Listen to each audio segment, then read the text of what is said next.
Hi there, welcome to IndyCar on Sunday the 4th of February. Yeah, just make sure I get the right date. Hi, welcome back. Now, looking around this morning, in fact, even looking around yesterday for interesting news stories concerning Scotland's political situation, I was struck by one particular story which comes from the National. In fact, it's reported everywhere today. And that is the story of why it's been so difficult to get any answer from the Scottish office about how many people are actually employed in their fancy new office in Edinburgh. Now, it has taken the National, according to its reporting in the last few days, a lot of freedom of information requests to get anything out of the British state about the numbers of people employed in the so-called Scotland office. And you have to wonder why it is they're trying to keep this so secret. And I think the answer to that is because the numbers of staff which are actually employed directly in that building or from that building or connected to that building is amazingly low compared to those civil service jobs which are so prevalent in the Scottish Parliament. So the interesting answer to this is twofold: that a very tiny number of people are employed, and I'll come to that in a moment, but the amount of expenditure that is being generated by this department is enormous compared to the numbers of people actually working there. Now, we know that because of freedom of information and the requests that have been made, that the Scotland office spends about £13 million a year on whatever it does in that building. Now, £13 million a year, so we're talking over £1 million a week just for that office. Now, what is it that they do in there which costs so much money? Well, it seems from reports I've seen today, and also reports by the findings of some Scottish MSPs, that what they actually are doing in there is supporting Michael Goves' levelling up department, and it's meddling not just within the union, if you like, not only in its own reserved powers, but meddling in the devolved administration of Scotland. And not just meddling, but interfering directly in devolved powers. And we're talking here about the powers over things like housing, for example. And I calculated that the number of people who have now been revealed to work there, by the way, is actually 30. 30. That's it. Huge building, glass infrastructure building, all beautifully made, costing millions of pounds. 30 people work in it or around it or in and out of it, whatever it is. But we now know why Michael Gove and why Alistair Jack were so reticent about letting anybody know how many people work in it, because it's an embarrassingly tiny number of people. And all they're really doing is trying to support Michael Gove's efforts to interfere in the Scottish economy and in the workings of the Scottish Parliament and its government in disbursing cash to the various local authorities. Now, 30 people in an office isn't much. I mean, a lot of small to medium-sized companies are far more than that. I mean, there are call centres that are 10 times that size. So what is it they're spending the 13 million pounds on? Well, I don't know, but if you divide 13 million by 30, you end up with £433,333 each person is spending or using up in that office. So every single person who is working for the British state in that office is spending nearly £500,000 a year doing something. And all we can really tell is that they are propping up Michael Gove's levelling up efforts. And by levelling up, I mean, as I reported in previous weeks, trying to replace the funding that we lost from the European Union with less than a third of the funding coming from the United Kingdom government. So basically not so much levelling up as reducing down by 2/3 the amount of money we should have to run our own country, which would have come from the European Union had the Tories not stupidly decided to take the UK out of the Union. We also now know that something like 60% of all voters in the United Kingdom, given a choice, would vote to go back into the EU tomorrow. So, it's not a popular it was never a popular choice, I don't think. People now realise that they were conned across the UK, not just here in Scotland. We saw through it right from the start.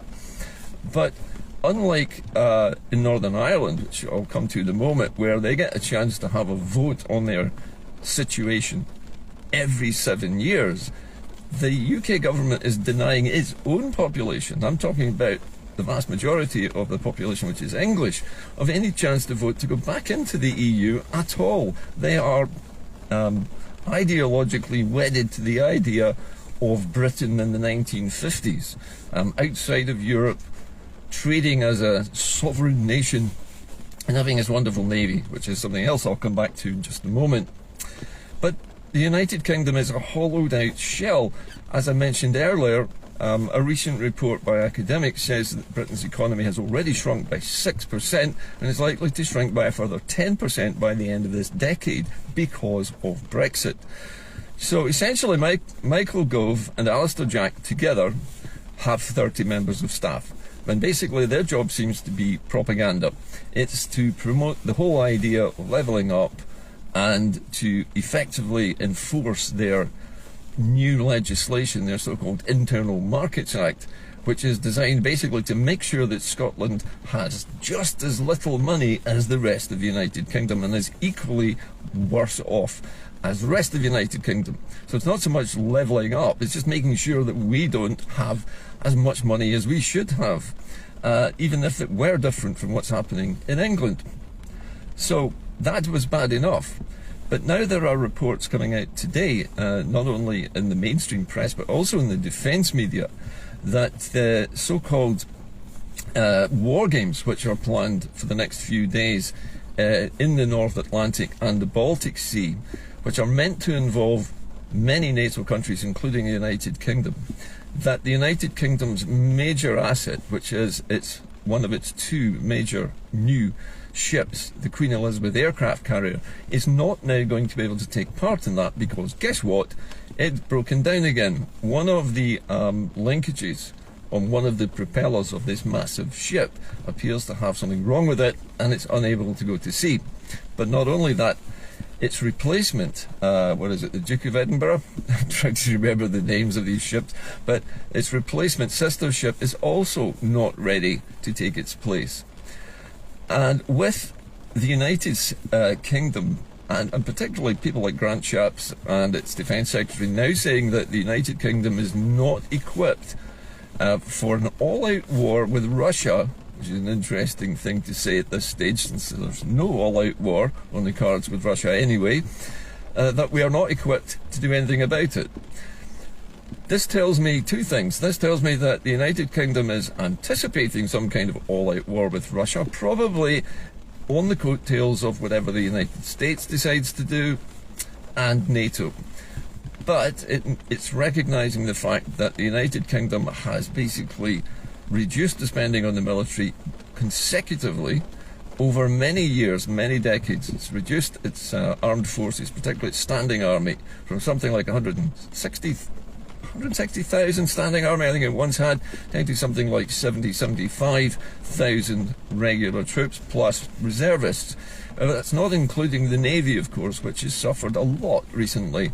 And we're always hearing of ships breaking down, even the new ones, which are supposed to be state-of-the-art, breaking down due to major imperfections, design flaws, and bits and pieces of them which just simply don't work. So Britain is not in a situation where it could fight anything at all, whether or not it was an all-out war, or even a tiny war, but it's quite happy to lend its tiny fleet of American jets to any efforts to bomb smaller countries which really aren't able to start a war with us in the first place, like the Houthi rebels in Yemen.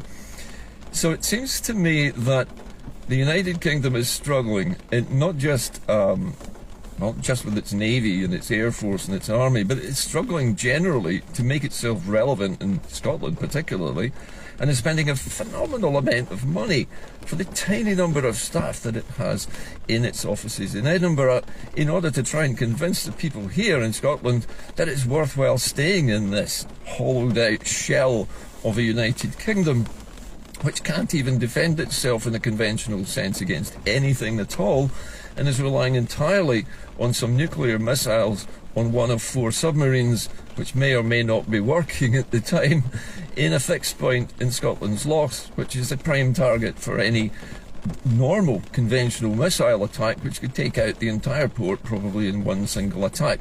I'm not aware at the moment that Coalport or Faslane has any kind of Patriot missile battery nearby which is capable of screening the place against an attack with conventional cruise missiles or ballistic missiles, even without nuclear warheads. So I can't say that we're not in a position to fight a war against Russia, but equally we don't seem to be in a position to defend our major asset, which is these nuclear submarines and nuclear weapons repositories in Scotland, in any sense at all. So we have a hollowed out, weakened UK, which is struggling valiantly in Scotland to try to convince the Scots that it's better to stay in the Union and better to allow Michael Gove to reduce the amount of funding we get, which we should have been getting from the European Union, but which was handily taken back by the UK government and is now being spent elsewhere. Personally, I don't think any of this is a surprise. In fact, nothing that the UK does surprises me at all. But it does make the urgency of the case for Scottish independence that much more urgent now that we're hearing the rattling of the United Kingdom sabres, or should I say the rattling of scabbards, because there aren't any sabres in them because they probably haven't got the money to pay for them. So here we are, languishing in a failed state which is isolated from the rest of the world except America, which is now talking about an all-out war with Russia, which isn't actually happening at all and is not likely to happen anytime soon. Surely it would be better for both the UK and, I think more importantly, the Americans to actually make sure that Ukraine wins this fight it has with Russia rather than just surviving, because otherwise we're just staving off an inevitable overrunning of the eastern flanks of Europe. All of which leads me to a great deal of pessimism. You might be thinking, well, why would Scotland want to be independent at a time of national threat? Well, it isn't a time of national threat, not yet at least. It's a time of confusion and chaos globally. But actually, times of confusion and chaos tend to be when small countries actually do leave larger ones. You only have to look at the collapse of the Soviet Union to see how the many countries which were run by the larger Soviet state went their own ways, became independent, and don't have any intentions of turning the clock back. I don't think Scotland would be any different from that. So, looking at this with my usual jaundiced eye, I just see a United Kingdom which is incapable of doing anything right. Not even the most basic things of defence can it get right. It's spent all its money. It's squandered all of Scotland's oil resources. It's going to continue to squander even more of them, trying to prop itself up. And it's just simply not going to have the equipment to fight any kind of war with anybody at all, other than perhaps as a tiny participant in a larger conflict started by one of the superpowers, such as the US. Whether that will be with Russia is debatable. It seems the Americans are more worried about the Chinese, what they might do in the South China Sea, what they might do with Taiwan, and if they might threaten Japan.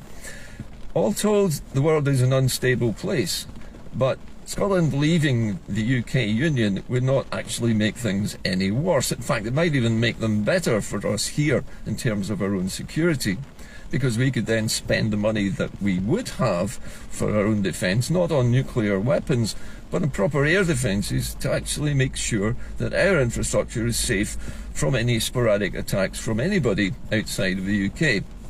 So that's my message for you today.